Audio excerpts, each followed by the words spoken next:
Welcome one, welcome all to CNN 10. This is your objective explanation of world events, and I'm your anchor, Carl Azuz, hoping your week is going well so far. Bolivia is the scene of today's first story. The South American country is in the middle of a political crisis following the resignation of its president early this week. And leaders around South America are trying to help Bolivia chart a path toward new elections. Former President Evo Morales was first elected in 2005. He was re-elected in 2009 and 2014, and his political party, the Movement Towards Socialism Party, kept control of the government's legislature as well. That helped former President Morales push through the laws he wanted. In October of this year, he ran again for president, and while it looked like he was ahead of his opponent in the early results, there were problems with the vote count. Opposition parties said it had been changed to benefit the incumbent president, and on Sunday, election monitors published a report saying there were serious irregularities with the vote count that had an impact on the results. The former leader and his allies in Latin America say a coup forced him out of power. There have been numerous coups and counter-coups in Bolivian history. But the nation's opposition parties say this is a fight for democracy and peace. It's not clear yet who will be the next person to lead Bolivia. Everyone who is next in line to the presidency has resigned.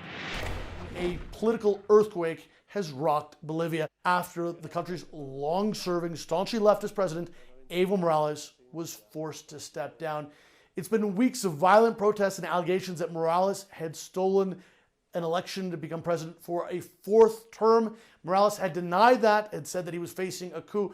But after a report came out showing widespread fraud, Morales finally on Sunday offered to hold new elections. The offer came too late, though, for the country's opposition, for the military, and the police, many of whom had risen up against Morales. The head of the military said on Sunday it was time for Morales to leave office, and within hours, Morales did just that, shocking Bolivia and much of Latin America. He said that it was a coup that was forcing him for power, but that he recognized that if he didn't leave, there would be bloodshed, and he wanted to avoid that. Many of Morales' critics said that he had become too authoritarian, that he was never planning on leaving the presidency, and that he was essentially becoming a dictator. Several countries have offered Evo Morales asylum. He says he's not going anywhere. He may be out of power, but he's remaining in Bolivia. He certainly will not be granted asylum in Russia. Thanks for having me on, Carl. It is an honor to have a quick segment on your famed show. I speak from the bottom of my heart, nothing else. We must avoid Bolshevik takeover at all costs.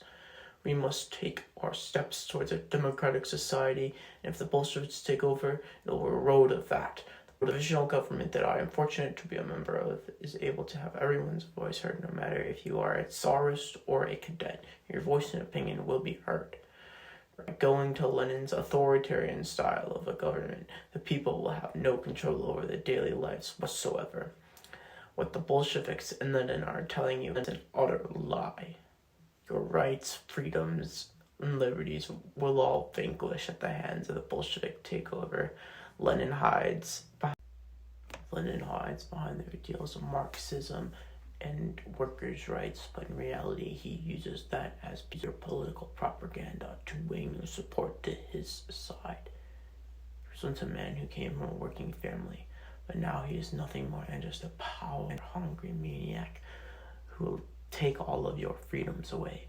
My colleagues and I will continue to push and fight for workers' rights and power, as we have been doing, Carl. He wants to abolish the police and army. Could you be more crazy than that? By doing this, he will simply replace them with loyalists who will act in the same way as his new armed forces, but only following his orders and commands. Imagine this. This man with armed soldiers who can invade your privacy at will. Would you want this for yourself, for your kids? He talks about insurrection. He talks about insurrection as it's an art. What kind of person says this? It's not an art, but it's pure chaos.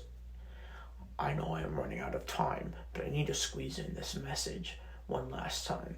The ideals of workers' rights and Marxism are all just a sham from Lenin to sway you over. Lenin is just nothing of the dirtiest rats that rot this society. Nothing more. Once he gains power, it will be over for all of us. Continue to support my fellow representatives in the provisional government, as we will always advocate and stand for workers' rights till our last breaths. Investigation concerning the U.S. House of Representatives and U.S. President Donald Trump is our first subject today. Here's what's happening. The House Judiciary Committee is planning to hold its first impeachment hearing on Wednesday. Until now, it's the House Intelligence Committee that's been holding hearings, including 2 weeks of public testimony that wrapped up before Thanksgiving. House Democrats, who are leading the investigation, say a vote on whether to impeach the president, meaning formally charge him with a crime, could happen in the House by Christmas. And after that, it would be up to the Senate to hold a trial. So what's the process? How does impeachment work? Well, the investigation is going to go forward, and if the people in charge of the House of Representatives, the Democrats, think that there is enough to go forward with impeachment, the House Judiciary Committee will consider what's called articles of impeachment, which are specific charges. And if they vote articles of impeachment, then the full House of Representatives will vote on whether Donald Trump will be impeached. Now, if there is a majority in support of impeachment, Donald Trump doesn't lose his office. That's like a formal charge. It's like an indictment. So if Donald Trump is indicted the way Bill Clinton was impeached, and that is indicted, then the case will go to the United States Senate. It takes 2/3, 67 votes in the Senate, to remove a president from office. I think everyone believes it's very unlikely in a Republican-controlled Senate that Donald Trump will ever be removed from office by the Senate, but that's the next step if there is impeachment voted in the House of Representatives. So what could the outcome be? The easiest scenario, and probably the most unlikely scenario, is they move forward in the House with impeachment and they remove him in the Senate. Under that scenario, Vice President Pence becomes President Pence. Again, very unlikely. The other scenarios would be they move forward with impeachment articles in the House. He's acquitted in the Senate. And we'll see what that means for 2020. It could very well energize the president's supporters. It could also energize Democrats. Now listen, if they don't go forward in any way and no impeachment articles come out of the House, we don't know what happens with that. Does the president essentially dodge a bullet and his supporters are energized and therefore Democrats are demoralized in 2020? We just have to wait and see how these scenarios play out. And the Senate met to formally count the Electoral College votes from November's presidential election. While that process was playing out, thousands of people gathered in Washington, D.C. to rally in support of U.S. President Donald Trump, who addressed the crowd on Wednesday afternoon. Afterward, demonstrators marched to the Capitol building, and some of them began pushing back police.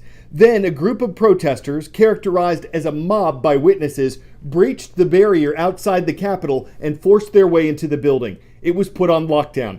Vice President Mike Pence, who was there for the vote count, was evacuated, along with House and Senate leaders. Lawmakers were told to shelter in place. Some parts of the Capitol building, including the office of House Speaker Nancy Pelosi, were damaged. Gunshots were fired at one point, and officials said a woman had died, though there weren't a lot of details on that last night. A little after 2:30 in the afternoon, President Trump sent out a tweet telling people to support law enforcement and stay peaceful. He sent a similar tweet a little more than half an hour later, but current and former politicians, Republicans and Democrats, pressured the president to do more to encourage an end to the situation. At around 4:15, he spoke in a video disputing the results of the election again, but also telling his supporters at the Capitol that law and order were necessary and that it was time for them to go home in peace. Law enforcement workers continued clearing out the Capitol, and as the sun went down Wednesday evening, a Capitol official said the building had been secured.